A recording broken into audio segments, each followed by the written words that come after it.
Merci beaucoup, honorable. Kon honorable Ibrahima Mbodj, honorable Maïmouna Bousso se prépare.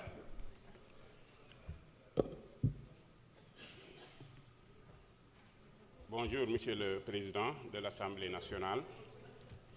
Messieurs les ministres de la Justice, Garde des Sceaux, M. Ousmane Diagne, Monsieur le ministre du Travail, de l'Emploi et des Relations avec les institutions. Nous profitons de cette occasion pour remercier tous les Sénégalais qui ont porté leur choix sur nous. Sénégalais yooyu nag ñoo ñu yónni te yàkkamti ñu donc waruñu def rek waruñu nekk benn yoon di layam-layami donc dañoo war a dem directement dans le vif du sujet. Donc en réalité, la suppression de ces institutions budgétivores a toujours été une doléance pour les Sénégalais, mais aussi une promesse électorale pour notre formation politique. Ainsi, il faut que les politiciens que nous sommes, ou bien les politiques que nous sommes, s'inscrivent dans la logique de la rationalisation des dépenses de l'État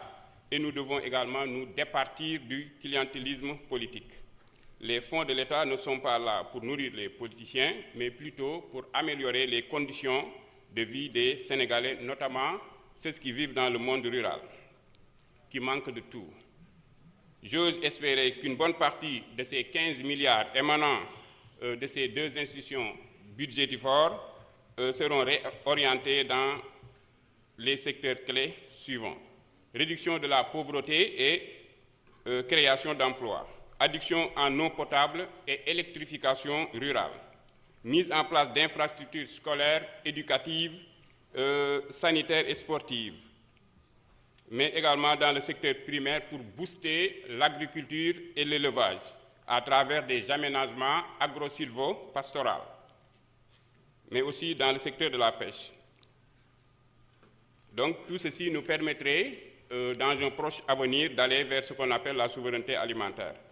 Bon, maintenant j'ai deux préoccupations par rapport au ministre. Donc si vous allez dans le département de Saint-Louis, il y a une société qu'on appelle Grand Domaine du Sénégal, où 212 employés sont menacés de radiation, donc pour des raisons non fondées. Donc, alors que nous prenons pour l'emploi et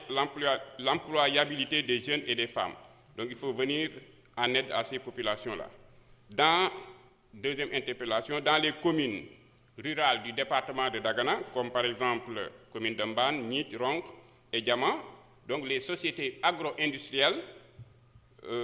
sont en train d'accaparer les terres, donc spolier les populations de leurs propres terres. Donc là également, il faudra intervenir et ces sociétés le font de connivence avec les maires. Donc, nous demandons à Monsieur le ministre de la Justice de trouver les voies et moyens légaux qui permettront d'amener certaines mairies en délégation spéciale.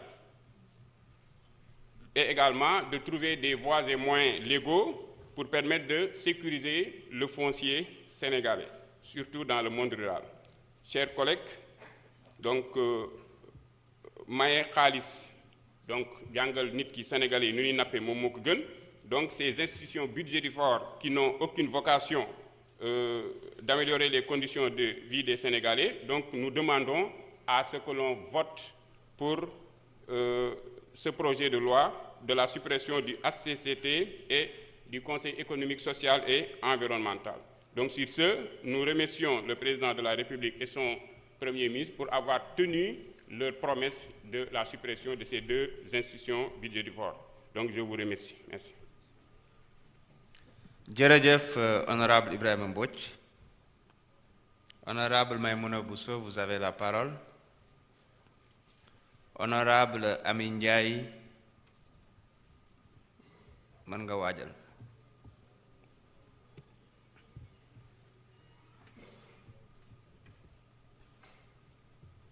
Salam alaikum. Président, merci. Monsieur le ministre de la Justice, merci de présenter ce projet bi nga xam ni ak mbégte lañ koy voté ndaxte dafa bokk ci bëgg-bëggu askan wi. am nañu fi waxu référendum foog naa référendum mooy laaj sénégalais yi seen bëgg-bëgg wala seen xalaat ci atum 2024 bi ñaari yoon def nañu lu mel noonu ci présidentielle yi laaj nañ Sénégalais yi lan la ñu bëgg yox ñu majorité 54% tontuñu tontuwaale itam li ñuy voté tey parce que dafa bokkoon ci suñu programme barki démb donc ci législative yi laajaat nañ leen itam ndax ànd nañ ci suñu programme muy suppression lii itam loo ëpp tamit 54% ñu tontuwaat donc foog naa ni ñun ñii fi toog mat nañu pour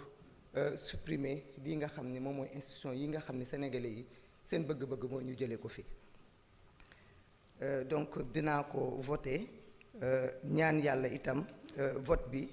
mu nekk loo xam ni dafay tax ba li ci nga xamante ne moom la ci bébét président de la république mooy yëkkati fonds yooyu wàññi ko mu jëm ci askan wi ci anam yi nga xamante ne mooy anam yi nga xam ne moom moo gën monsieur le ministre de la justice mënoo ñëw fii te laajuma la li nga xam ni moom la président waxoon jamono yële muy commission pour indemnisation des victimes ay kàddu yu mu yëkkati woon la ñu bëggoon xam fan ngeen ci toll ci loolu parce que victimes yi nga xamante ne ñoom ñoo fi jot a daanu ci at yi seeni waajur ak seeni famille bëgg nañu xam indemnisation fan lañ toll waaye itam monsieur le ministre de la justice boo fi ñëwee itam dañuy profité ci waxtaan ak yow parce que accès à la justice dafa nekk lu metti torop ci citoyen sénégalais bi te tamit dafa cher parce que tey justice day tegu sa kaw te boo amul moyen jël avocat amaana doo mën a taxawal sa bopp nu mu waree loolu itam bëgg nañu gannaaw da nga taxaw ci réforme ak ci rénovation say service jóg ci bu baax a baax indi ci ay jéego ndax tamit sénégalais yépp am nañ droit am accès à la justice quel que soit leur revenu loolu itam bëgg nañu nga taxaw ci bu baax a baax ndaxte tey sénégalais boo gis rek sunu rakk yi bare nañ ci kaso yi te kuñ ci jàpp dañ naan la force reste à la loi ak nul n'est censé ignorer la loi mais may laaj la loi fan lañ koy jàngee ah parce que kenn du ko jàngale école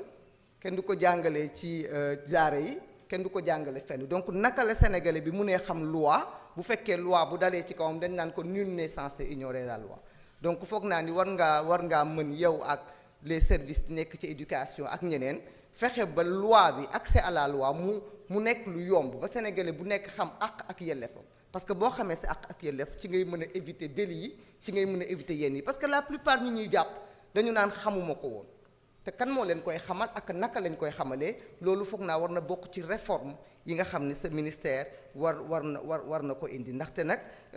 bare na lool suñu ay rakk yoo xam ni ñu ngi ci kaso bi te jàpp naa ni seen place nekkul foofu te bu ñu xamoon tuuti rek ci seen ay droit ak seen ay devoir xëy na dinañ doon éviter yenn situation yi donc xëy na moo xam ci éducation civique bi la moo xam ci école yi moo xam ci daara yi moo xam ay module yéen a xam naka ngeen koy defee mais war ngeen fexe daal ba nga xam ne bépp sénégalais ci en tout cas liy tënk loi mu mun cee am dara donc du ma guddal kàddu yi foofu rek laa koy yemale di leen jaajëfal di remercier ñi nga xam ne ñëpp itam ñoom ñoo ñu nekk di jàppale jamono ji ci liggéeyu parlementaire bu muy les équipes de l'Assemblée nationale di aussi encourager suñu collègues députés yi nga xamante ne yëpp ñoom ñoo fi nekk di wax ne on a l'occasion quand même ñun ñëpp ñu nekk des députés du peuple parce que Sénégal moo ñu fi indi la majorité écrasante mais elle n'est pas là non plus pour opprimer donc may inviter suñu yeneen collègues yi képp koo xam ni indi nañ ci projet boo xam ni dafa nekk bëgg-bëgg askan wi c'est l'occasion de voter le projet de ne pas systématiquement dire non parce que àndoo ci wala parce que da nga nekk de l'autre camp parce que loolu ce n'est pas productif merci beaucoup. jërëjëf honorable Maïmouna Bousso.